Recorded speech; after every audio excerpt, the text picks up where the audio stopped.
Hey everyone, how you doing?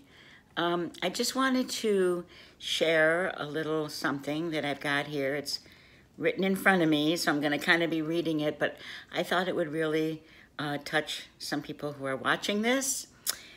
So I'm talking about the light in the darkness, and I'm going to give you some reasons to have hope and a perspective during this COVID that we're all going through. So the primary function of darkness is to prevent you from seeing, right? So if you see me looking over, I'm just reading what I wrote, okay? In the wake of the COVID-19, when all we hear and see and talk about is crisis related, and it leaves a lot of us feeling defeated and kind of hopeless. So the more we consume negative news and fix our gaze on all that kind of stuff, the worse we go into a deeper darkness. So I wanted to share a couple of things. When we are incorporating hope, it's critical to taking control of our emotions and reshaping things around us. So some of the reasons that we can remain hopeful is, number one, there's a revival of faith going on in the world.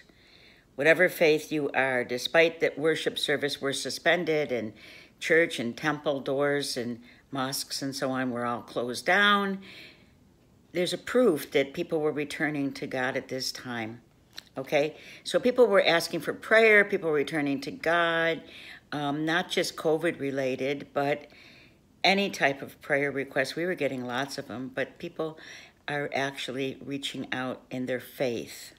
So that's pretty good. There's also a decrease in air, water, land, and pollution. If you read it all, you'll find out that animals are coming back to spots where they never were, and fish are in the water, and, you know, there's just like so much happening, even in the ozone layer. I was reading something the other day. Let's see, I got it right here. There's a shrinking ozone layer, and, you know, there's restoration going on because there's not a lot of pollution happening. So I thought that was really good. Even, and I know nobody likes to talk about this, but even in the political realm, there seemed to be a bit more harmony. So that was good. I don't know how much longer that will last, but during this really crisis time, there seemed to be more harmony, not as much aggravation going up and back with the different parties. There seems to be like a lot of gratitude that's been going on for heroes that we never think about, like grocery clerks and how they're stocking the shelves till all hours of the day and night, and risking it. Truck drivers who are still driving to bring food to us. Manufacturers and sewers who redid their factories so that they could make masks and things that we need, and healthcare workers, amazing. So we're having kind of like a gratitude towards people. Then we're realizing that we don't have control over things, and it kind of left us vulnerable. So we have to come to terms with that and be more compassionate and kind towards each other. I see that a lot of that's been happening. So I think that's exciting, and we're acting as members of one body, and we're helping each other. Neighbors are talking to each other. And then I think like the sixth thing that I was thinking about is families. Because we've had to be in our houses, and a lot of people aren't. They work, the father works, the mother works. If there's a mother and father there, everybody works. The kids are on their phones, and nobody sees each other. All of a sudden now, staying home seems to have been making up for some lost time. Families are eating together, cleaning the houses together, cooking together, lots of cooking going on, maybe some people gaining weight, but that's okay. It seems to be presenting a unique opportunity for parents and siblings and kids to find new ways to get to know each other and get along with each other and actually sit at the same table.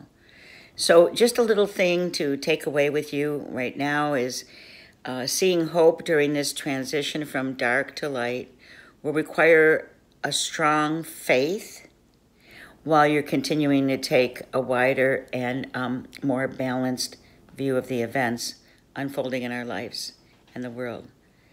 So reasons for hope are out there. Now all we need to do is start to see it. Those 6 things that I mentioned just happened to be some of the things that came to my mind. I'm sure you could come up with a lot more. But there are some good things that have come out of this.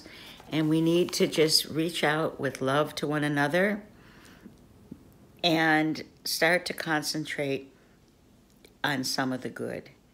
And when all of this is over, let's hope and pray that we continue with that same mindset, that we still talk to our neighbors, that we still sit down and spend time with our families.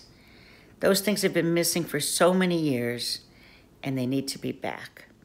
So God bless you, and I hope this kind of spoke to you. I'm sorry I was looking off to the side, but I had all this stuff written down that I wanted to make sure I got out to you in under 10 minutes. So take care of yourselves. Stay safe. God bless you. Love you. Bye now.